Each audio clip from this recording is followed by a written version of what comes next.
Hi, good day to everyone who is joining us today from all around the world. I am Danny, JCI APDC counselor from JCI Singapore. I welcome all of you to JCI APDC Connects Together Future Forward. In this session, we are grateful to have the presence of JCI 2017 President Don Hetzel.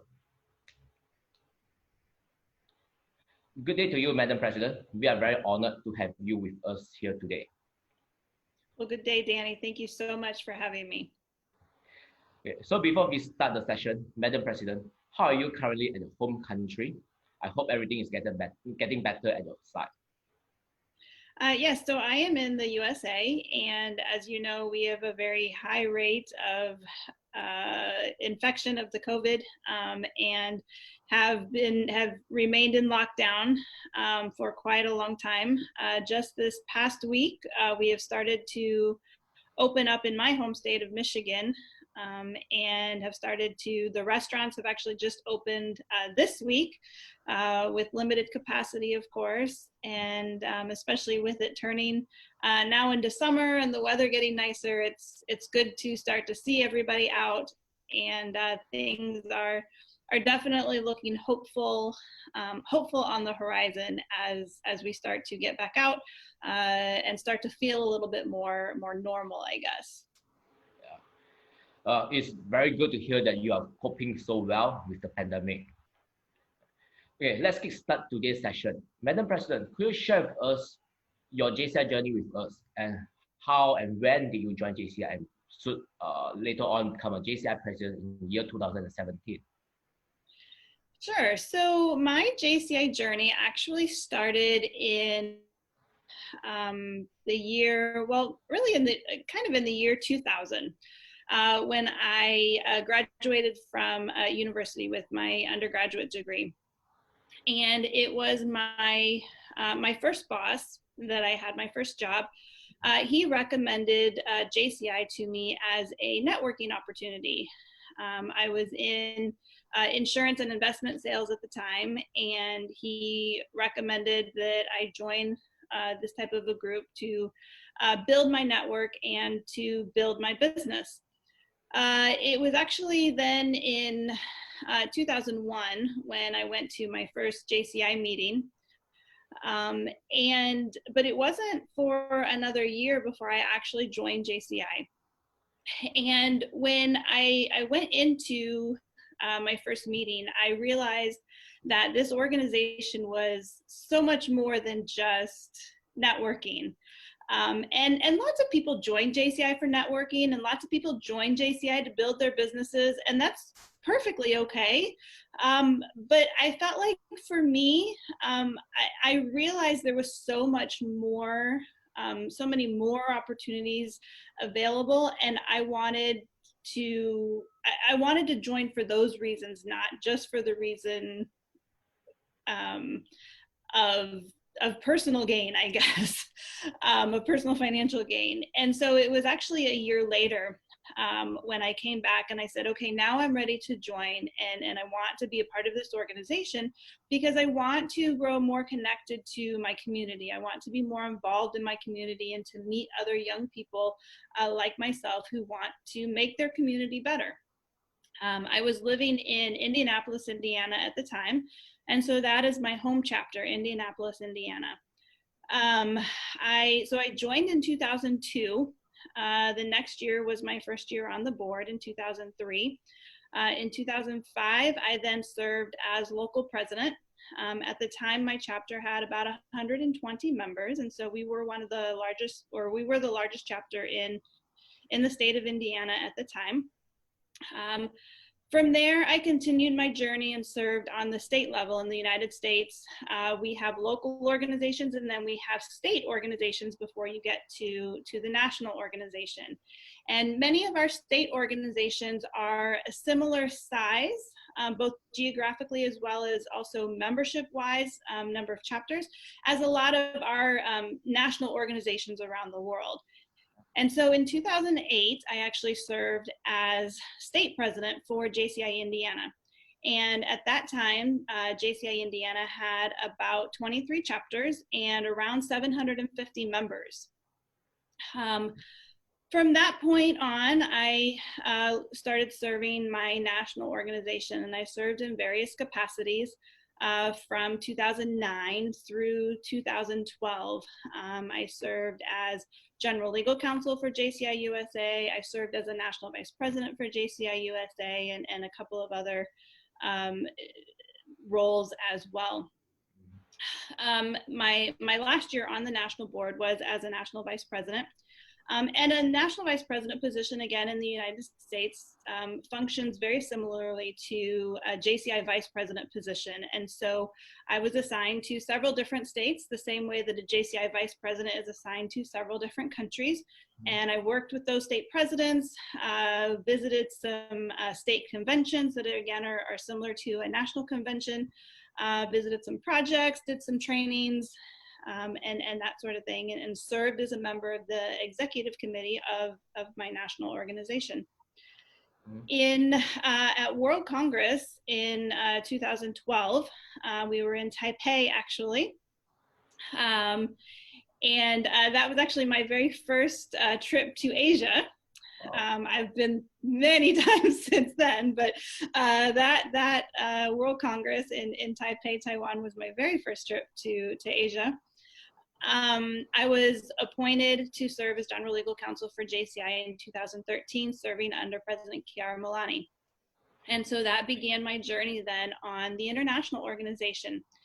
In 2014, I served as Executive Vice President assigned to the Americas, and hosted our conference that year in Medellin, Colombia, and had an incredible time learning about JCI America and all of our Latino friends, and had an incredible team of vice presidents as well as national presidents that worked to really make that area strong and grow that year. In 2015, I had the distinct honor of serving as the Chief Executive Assistant to the President for President Ishmael. And of course, that was the year that we were celebrating our 100th anniversary. And so it was really special to be a part of that team, to be a part of that celebration, to be a part of that historic moment of JCI as we really celebrated the legacy that we had created since it began with one person, one organization, one group of young people who wanted to just do something for themselves and their city, in the city of St. Louis, in 1915. And so that was, is still one of the pillars, I guess, that we stand on as an organization, is that legacy that we have created over the last 100 years. In 2016, of course, I was then a candidate, and was lucky enough to be elected at our World Congress in Quebec to serve as your world president in 2017. In 2018 was my last active year on the board, serving as your IPP. Through 2017 or the end of, 2017 and into 2018, I also chaired the Strategic Planning Committee, as JCI is on a 5-year strategic planning cycle, and 2018 was the last year of our previous strategic plan. And so with this committee, we worked with members around the world through the area conferences, through surveys, through workshops, through committee work, bringing everybody into JCI World Headquarters for a week of very intensive work, and putting together this plan that is now the JCI strategic plan that started in 2019 and is guiding our organization now over the next several years. And now, as a past president, as a aged out member, as a senator, I just get to hang around and and talk to get to share experiences with the APDC, with members around the world, and this is really the fun part of it for me, because as I continued to serve in JCI, there were always people that believed in me, that encouraged me, And I really feel like it's my opportunity now to do the same thing for somebody else. And if I can just encourage one person to take that next step, to believe in themselves, to step out of their comfort zone, then we've been a success. And in JCI, when we say we want to be better, we want to empower ourselves, we want to empower others, we want to provide those development opportunities. That's exactly what we're doing, and that's exactly what I get to continue to do. And it's just part of being part of JCI. Wow, Madam President, that was such an inspiring JCI career that you have. And I believe that a lot of members will look upon you to wanted to learn from you, especially me. I really want to learn how do you manage your time in JCI career and at the same time and as your business owners and so on. Okay. Next in line, Madam President, could you enlighten us why personal branding is so important to us in this century, and why would each individual need their own personal brand?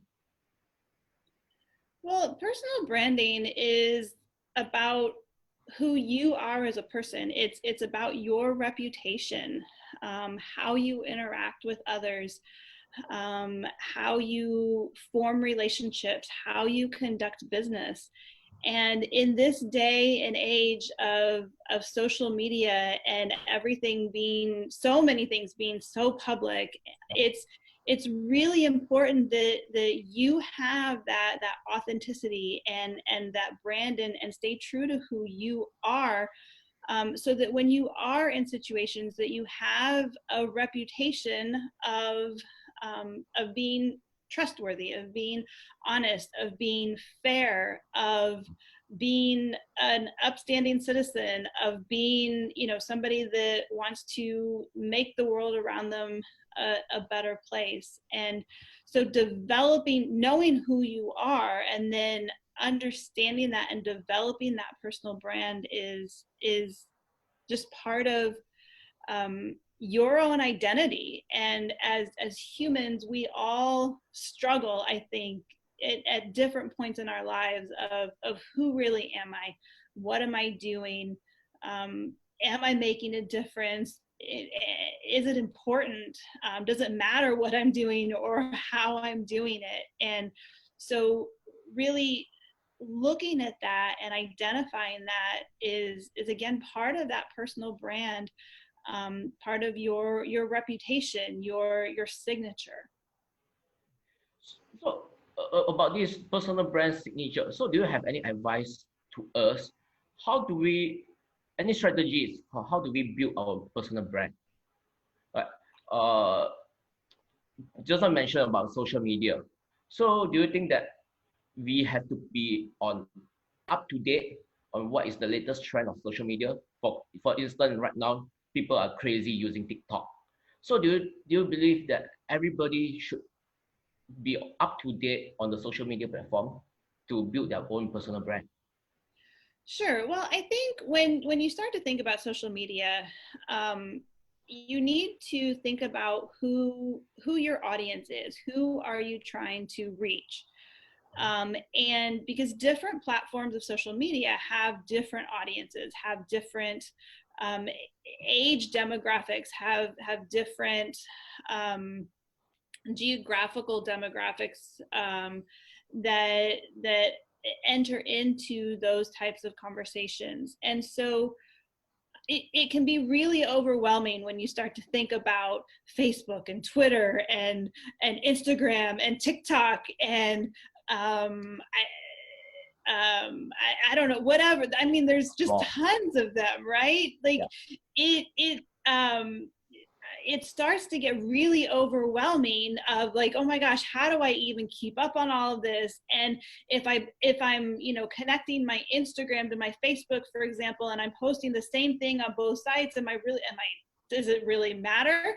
Am I just duplicating myself, or should I be posting something different on Instagram and something different on Facebook? Or, and then how does that translate to Twitter? Because there's a limited amount of characters on Twitter. And, you can get so caught up and frankly stressed out and almost need a personal assistant just to manage your your social media. And to be perfectly honest, when I was world president, I had a team of 4 people that managed my social media. I didn't do my own social media because I couldn't keep up with it. And and so, but we don't all, and now, I mean, I have to do my own now. And clearly we don't all have a team of 4 people that can manage our social media. And so you have to again think about who is your audience, and what is that core message that I'm trying to present. And again, it's about being authentic. It's about being you. And certainly we need to step out of our comfort zone and challenge ourselves. And so whether it's doing, there was the algorithm, right, on Facebook changed to favor videos instead of just static pictures. And a lot of people were really uncomfortable doing videos or doing Facebook Live, and instead of just posting a picture. But if that's the market that you're in, or the platform where you're going to connect with your network or potential customers or potential partners, or potential new members if you're a JCI organization, right? Like you need to know what your audience is looking for. And so you need to challenge yourself to then, maybe do a Facebook Live event like we're doing right now, or do a Facebook, or do a video that you then post, a 2 or 3 minute video. And again, just understanding your audience. And so, when the new trends come, when Instagram came out, right, it was brand new and nobody really knew what it was or how it was working. And the same thing with TikTok. I'm actually not on TikTok. I've seen the videos, of course, but I haven't downloaded it. I don't really know. And so, again, based on the demographic and what you're trying to accomplish, keep apprised of the new technology that's coming out, but make it manageable for yourself. Don't think that you have to be everywhere and you have to be everything to everybody. Maybe if you're just trying to promote your personal brand in trying to get a new job, maybe focusing on LinkedIn is what you need to do for the next 3 months or 6 months until you get that new job, right? But if you're trying to promote a new event in your JCI organization and trying to increase your membership, maybe Instagram, Facebook, or TikTok is where you need to be promoting that particular message. And so again, just evaluate, be realistic with what you can handle, and don't overwhelm yourself. Sure. You mentioned about authenticity. So I believe that a lot of people, right, at this moment, they are no longer so authentic. They will just post whatever that is look good on the social media platform. So what do you have any comments about this authentic this I believe that a lot of people they lost this authenticity, and this thing is no longer exists. Yeah, so that part is really hard, because when you put yourself out there, you're kind of like almost standing in the middle of the street naked, right? Like you're exposing yourself to strangers, and that's scary. But what I have learned over the years, and I've learned it in JCI, I've learned it in business, I've learned it on social media as well, is that the more authentic and true you are to yourself, that people respond to that. And so, you can post fantastic pictures of, I don't know, sitting on the beach with a cocktail, or, a happy family picture with all the kids perfectly in their suits and dresses and no messes. And, the house all picked up, or, perfectly manicured lawn, or, but not reality, and we know that's not reality. And so if you post a picture that's maybe not completely perfect, that is, for females, maybe it's, you know no makeup, or you haven't, completely done your hair all perfectly, or or for guys, like you were, I don't know, working, um doing something in the yard, and it, got messed up a little bit, or, it's that being real. And particularly, I had done some research into Instagram a couple of years ago, because that was a new platform for me, and learning, how do you post on Instagram, what is receptive, how do you gain a new following on Instagram, how do you gain potential clients on Instagram, and this sort of thing. um, and it struck me that a lot of the messaging was about, again, that when you're posting videos, or even posting messages, that it's okay to, again, just kind of be real. And sometimes you can be, happy, and things are well, but when things aren't going well, and so, I mean, especially in this time of crisis that we're in the world right now, I mean, I have good days and I have bad days. Yeah. Today is a better day. um you know and but I have good days and I have bad days, and we have to be okay with telling people that, what, today's not really a good day. And that's really hard. And some people are better at doing that than others. But even myself, as I'm scrolling through Facebook or scrolling through Instagram, and when I see those posts that are people are putting up and saying, hey, you know what, I was really frustrated today, and I just had a whole range of emotions, from, okay, let's get this day started, and then I just can't take another Zoom call, and I just have to talk to somebody instead of just a computer screen, and now I'm just sitting at a table eating dinner all by myself, and I just can't take it anymore. um, that hits, and that resonates, because I think we all go through those same emotions, that, whatever it is, right? Whether it's COVID, or dealing with kids, or dealing with coworkers. Now, that's not to say that, you air all of your dirty laundry, right? I mean, there has to be a line um, of of your personal life, and I try to walk that line as well, knowing that, I just, the nature of being a past president, we do have a public persona. And I do have a lot of people that follow me on Facebook, and that have followed me on Instagram, although I honestly haven't been very active on Instagram in the last year. But knowing that that's out there, and so understanding that there is kind of a fine line of keeping my private life private. And so there are some things that I don't really want to post about on social media, because it is my own private life, and I'm protecting myself, and I'm protecting the members of my family, and my friends as well. And but it's the messaging when you put it out there. And so whether you're giving a speech at a chapter meeting, or giving a presentation in the boardroom at your office, or posting a video on Facebook. I was having a conversation yesterday, actually, about President Justin from JCI USA actually posted a video message about the Black Lives Matter Mm-hmm. situation here in the US, and all of the events surrounding that. And it's very, very, it's become very, very divisive in our country right now. And not really, well, divisive, but also very, very emotional.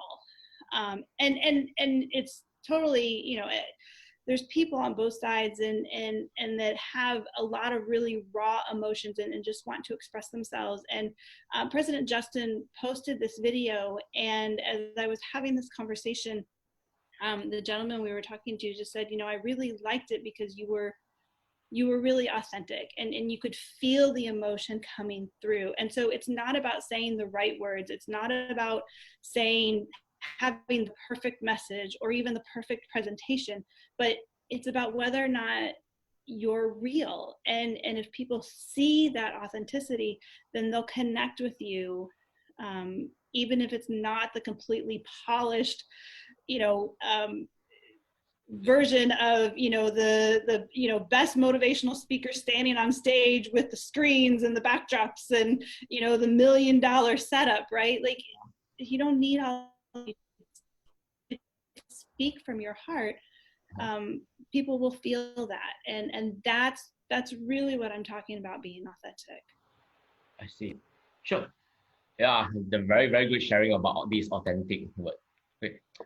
Next up, just I mentioned about you use your personal branding for your businesses. So how does your personal branding affect your business? Well, again, as we were talking about before, right? Your personal brand is your reputation, and so how you conduct your business um, is part of your reputation. And so whether or not people know that they can come to you and have an honest conversation or an honest negotiation. So, for example, I'm a lawyer, and prior to that, I was a lobbyist at the State House in Indiana. I was a attorney for the Attorney General's office in Michigan, which is the office that is the attorneys for the state agencies in the state of Michigan. Um, and so in both of those settings, right, like I have to interact with other people. I have to present negotiations. I have to present my proposals. I have to try to come to conclusions. I have to convince somebody of what it is that I'm arguing on behalf of. Um, and in those situations, right, like I have to have a reputation that people believe what comes out of my mouth. Because if they don't believe what comes out of my mouth, then I have no hope of trying to convince them of what it is that what it is that I'm saying. Or if I'm lobbying on behalf of an issue and trying to change a piece of legislation or get an amendment passed in a piece of legislation, I have to have um, respect. I have to have rapport with the other special interest groups that are also interested in that particular piece of legislation, with the legislators who are working on that in the committee, the legislators who are going to vote for that on the in the larger chamber, right? And so in those situations, that comes back to who you are. It comes back to your personal brand. And so if I come to you and I have a conversation with you and I say, you know, I really want to present this proposal because of reasons A, B, and C, and then I go to your colleague and I say, oh, I really want to present this proposal and I really want you to vote for this proposal because of reasons E, F, and G. And then the two of you get together and say, well, Dawn said A, B, and C. And they're like, no, no, no, no. Dawn said E, F, and G, right? And then you have a conflict. And then the two people don't know who told, you know, did I tell you the truth? Did I tell the other guy the truth? Yeah. Or is it somewhere in the middle, right? And so it's part of that, again, that personal brand of who you are, how you interact with people in your business life. When I'm, as an attorney, when I'm standing in front of a judge and arguing on behalf of my client, right? The judge has to believe me, has to respect me, has to be able to, you know, I have to convince the judge that I know my case, that I know the law, I know the facts of the case, and and convince the judge why my client should win, right? And I have to be able to present that in a way that the judge understands it and the judge believes it. And so again, it's part of that being authentic. And again, there were a couple of times early on in my legal career when I was in court, and as I was presenting, and I was very nervous because I was a new attorney and it was, you know, first time in front of a judge, and I just didn't want to mess anything up. And so I had everything all written out, and I'm essentially just reading from my piece of paper and just looking up every once in a while at the judge. And afterwards, actually the attorney on the other side came up to me and he said,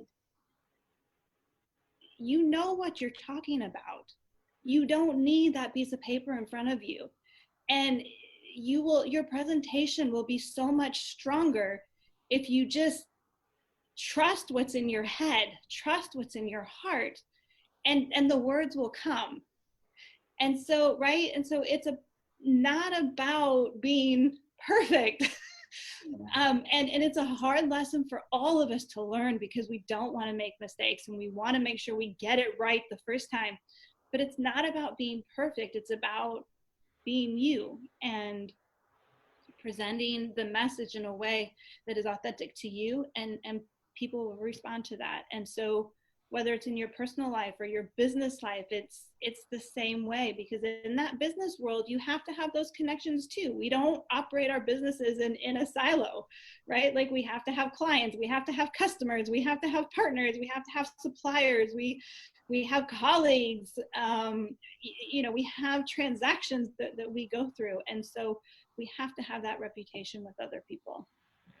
Oh, I think the conclusion of this personal branding, the keyword is authentic.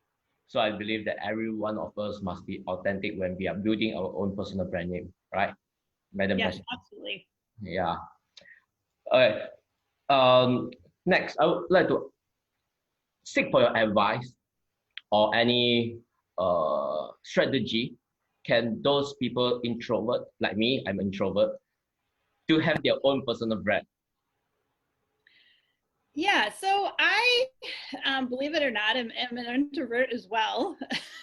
When I joined when I went into my first JCI meeting, right, I was the girl who sat in the back of the room, who was even afraid to chair her first project.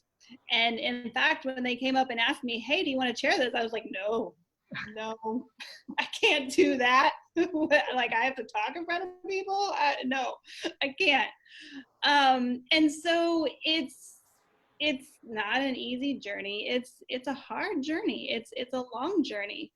Um, but social media, I think sometimes can give us almost a crutch, because when we're posting something on social media, or we're preparing a video to present on social media, right? We're not talking to a room full of 2,000 people.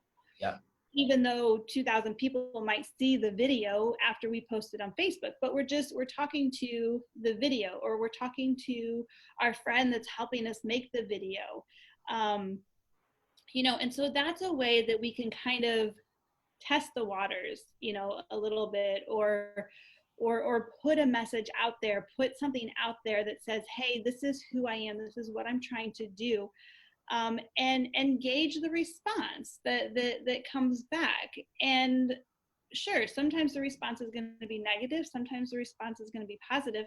And in life, in leadership positions, in business, in anything that we're doing, of course, we're never going to please everybody, and not everybody is going to agree with us, because we're all human and we all have our own opinions and biases and perceptions and experiences that shape how we see the world and how we react to the world. And so we have to remember that, even though it's hard. But right, and so social media can sometimes be a veil of, okay, I can post something maybe on Facebook that I wouldn't necessarily say publicly, because I'm just sitting at my computer and typing it, and sometimes I can type it out a little bit and look at it before I post it and revise it a couple of times. Or I can do a video once or twice, and record myself once or twice before I actually post it. But don't be afraid of social media.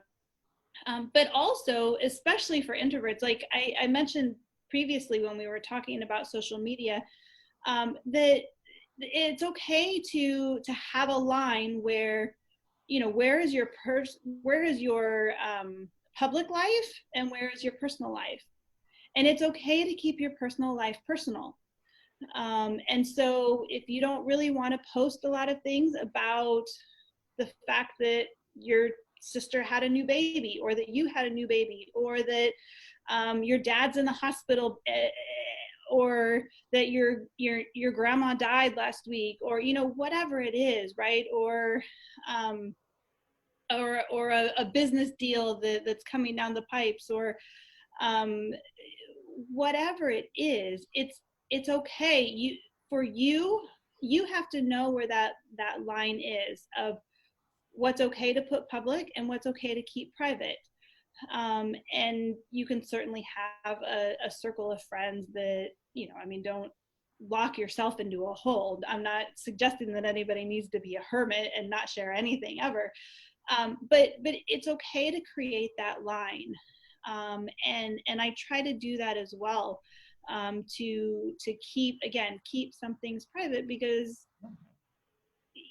in life there are just things that you really don't want the world talking about.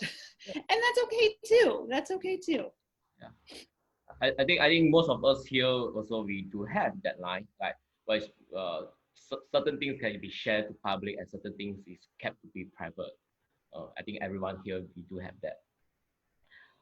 Okay, next. Okay, just to mention when you first join JCI, you're so introvert that you sit behind the room and people asking you to do projects and you say no.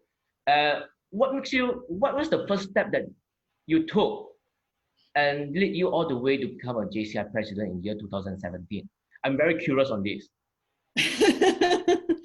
Well, ultimately, it was chairing that first project, Okay. that a member from my chapter came up to me and said, "Hey, do you want to chair this project?" And to be honest, originally I said no. And they said, "No, no, no, it's okay. I'll do it with you. I'll walk alongside you. I'll help you chair this project." And so eventually I said, "Well, okay, as long as I'm not doing it by myself." um, and and so it was really just those baby steps.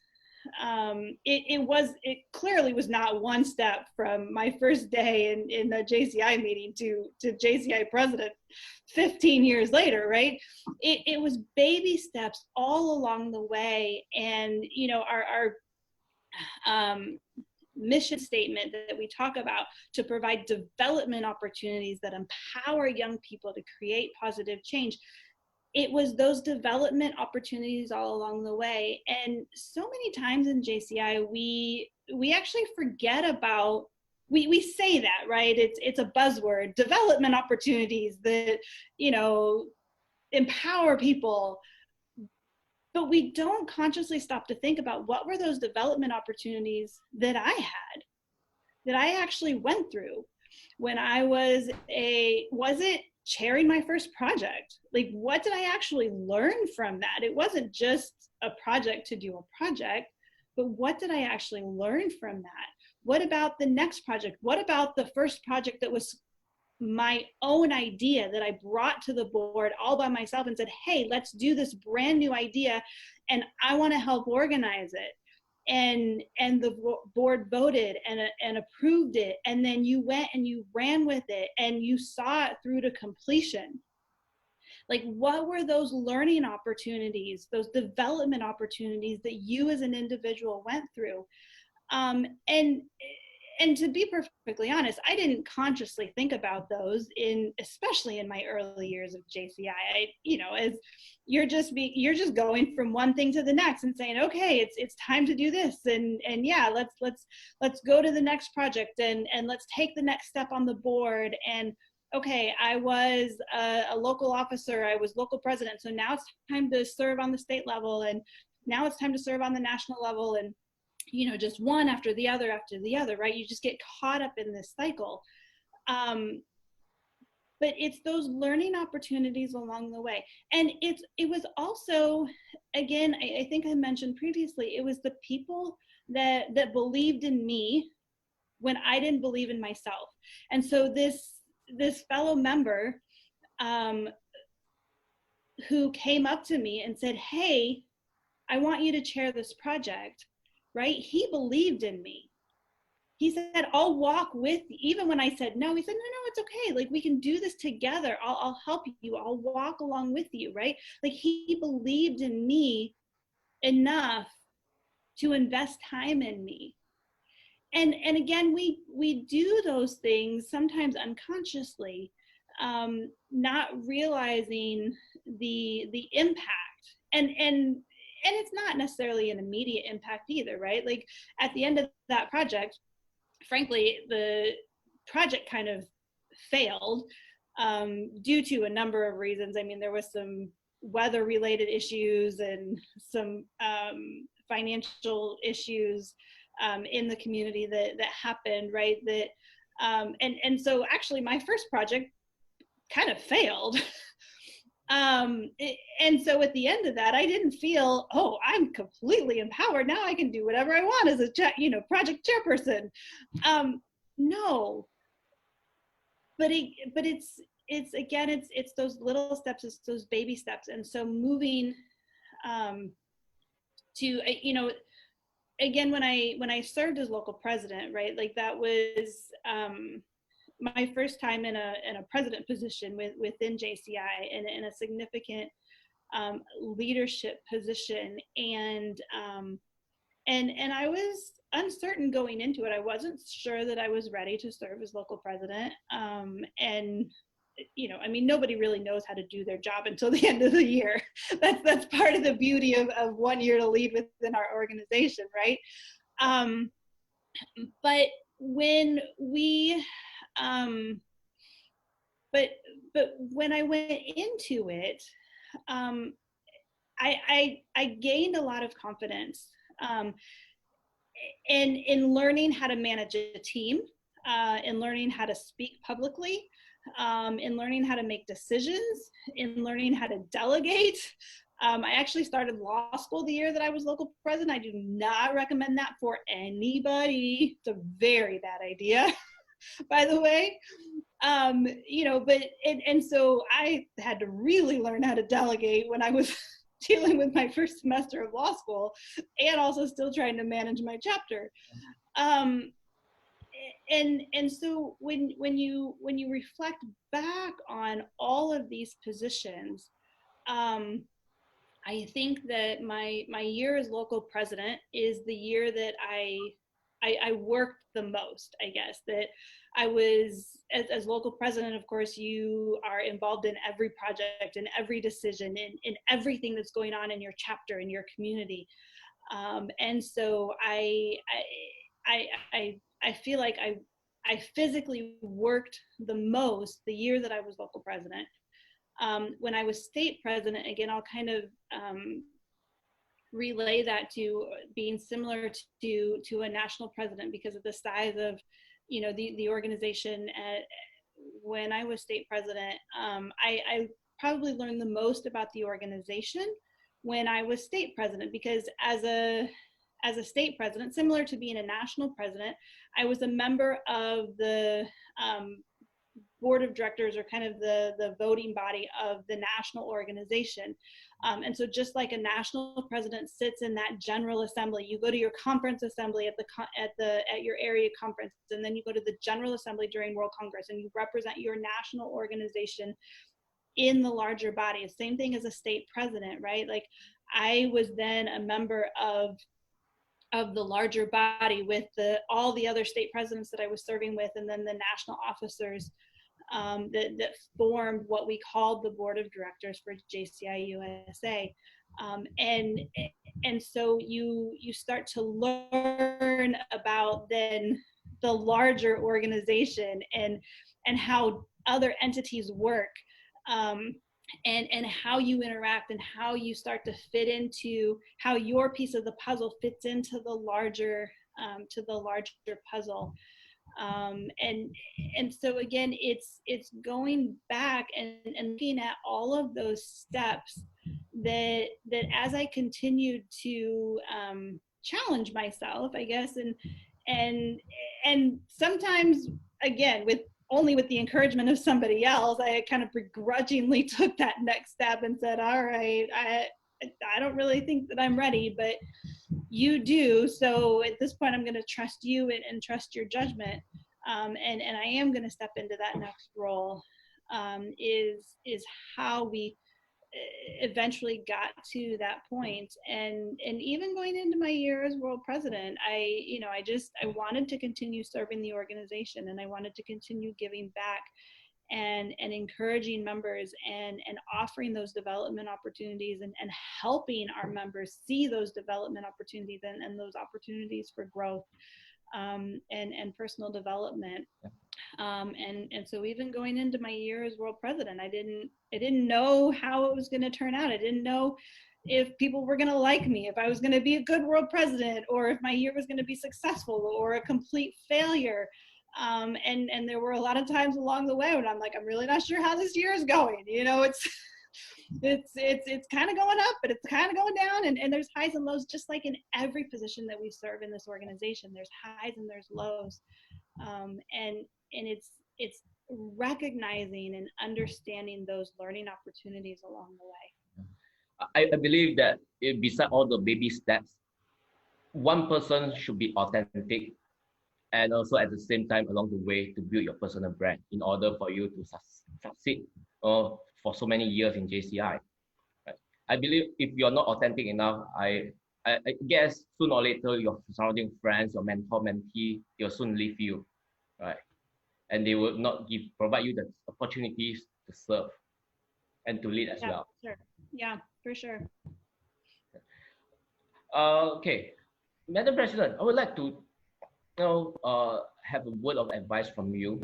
How do we know the steps that we took in building our personal brand is in the right direction?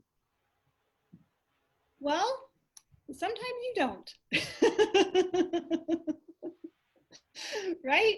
Yeah. Um, Sometimes you just kind of have to take a leap of faith and say, this is who I am. Now, of course, once you build your reputation, um, you will, as people come back to you, as people say, I really appreciated that interaction with you. I really appreciated the fact that I could have a fair negotiation with you. I really appreciated the fact that that you're open to have an honest discussion about both sides of the issue with me. Um, you know, and so as you start to put yourself out there and build that reputation and build those experiences, you'll start to get feedback from the outside world, that will tell you either you're going in a direction that you want to, or you're not. And so if you're starting to hear things like that you don't want to hear, then you need to evaluate it. Now, of course, always take feedback with a grain of salt, because again, as we were talking about earlier, there's always going to be people in the world that disagree with you, that don't like you, that think you should have done something differently, or had a different approach, or a different presentation. And so consider where the feedback is coming from and whether it's worthy of your consideration. And that takes a bit of self-reflection. It's also helpful to have those mentors around you that you trust, and that people that you can go to and have an honest and open conversation with, and say, look, am I presenting myself okay in this situation? You know me, you know who I am. Am I coming across as me or not?